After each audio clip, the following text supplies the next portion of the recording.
তো আমরা এখানে দেখো বাসতলায় বসে আছি, বেশ ঠান্ডা আছে, ওয়েদারটা আর প্রচন্ড গরম পড়েছে। এই গরমের মধ্যে আমরা এখানে পাটি পেতে বসে আছি, তারপর জঙ্গলের মধ্যে। তো তুই বল, এরপর আমরা আম মাখা করবো। তো এ একটু রান্না করে আসলো, তো বল তুই রান্না করলি। সর্ষে ইলিশ আর ছোট মাছ দিয়ে আলু দিয়ে সর্ষে বাটা আর আমের চাটনি, ডাল, পাঁপড়, ভাজা। তোমরা যদি খেতে চাও তো চলে এসো। আর ও খুব সুন্দর রান্না করতে পারে। তো আমি তো ওদের বাড়িতে যাই, গিয়ে মাঝে সাঝে খেয়ে আসি। তো আজ এসছি, আমি ভাবছি আজ ওদের বাড়িতেও যাবো, তো খেয়ে আসবো। আর ও সত্যি খুব সুন্দর রান্না করে। আর ওইখানে আসলে আমি ওকে আগে বলি তুই রান্না কর, আমি আজকে তোর হাতে খাবো। তোমরা যদি খেতে চাও ভালো রান্না, হ্যাঁ আম গাছে আম হয়েছে, আম পারবো। তো দেখো এই যে গাছে আম হয়েছে, আম পাড়তে চলে এসেছি। দেখা আমটা একটাই হয়ে যাবে বল।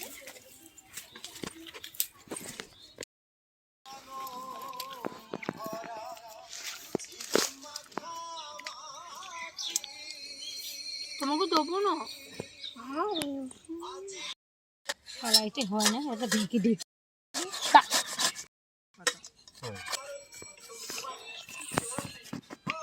বন্ধু তুমি এখানে আম মাখা হচ্ছে। তো দেখো এখানে আম মাখা হচ্ছে, তো ভীষণ আমটা ভীষণ টক। তো ও বলে নাকি খুব টেস্ট করে, বললাম তো রান্না করতে পারে ভালো, ও আমটাও ভালো মাখতে পারে। তাই ওকে দিয়েই মাখা করাবো আমটা, ওর হাতে একটু জাদু আছে। এর মধ্যে আমাকে ঝাল দিলে আরো থেকে আসলো, তখন আমার বললো যে মৌসুমী একদিন আমার একটু কাসুন দিলে আরো ভালো হতো। কাসুন দিই বল, পচা কলা দিবি। কাসুন কোথায় আছে করেছিল, লবণ হয়ে গেছিল, কলাগুলো আর এখন যাচ্ছে না, লবণ দিয়েছিস হ্যাঁ হয়ে গেছিল। একটু চেক করে দেখ তারা চিনিটা গলুক তো সেই। উফ, দেখি মনে হচ্ছে জল বেরিয়ে গেল মুখ দিয়ে, তাই না রে? লঙ্কাটা ভালো হলো না, ফিনিশিং হলো না।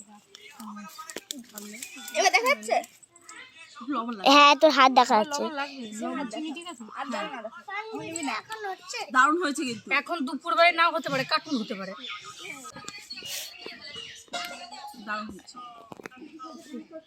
ভালো হয়েছে, কিন্তু একটু লবণ লাগবে। আর একটু ঝাল হলে একটু ভালো হতো, কিন্তু বাচ্চারা খাবে তো। ঝাল দে নেই, নিজেরা ঝাল খাবে বলছে না, একটা নাও একটা উঠাও, ছেলে পেলে খাবে। খাবা কি করি, হাত পাত পোশাক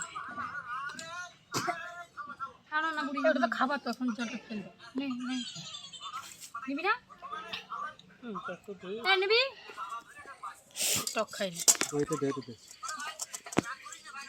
এটার মধ্যে কি করে দেবো? গামলাটার মধ্যে এই পুরো দুজনে। গামলাটা কি করছিস তুমি? আবার গামলাটা আমি লঙ্কা পিস দাও দাও, সব না আমাকেও দিয়েছে একটু। ও বাবু নিবা আম্মাকা, বাবা নিবা আম্মাকা। বাবা রে টক হয়েছে, এরা যে রাম টক মাখা নিবা, এই যেমন করে মাখা। ভালো হয়েছে, খুব সুন্দর আম মাখা হয়েছে।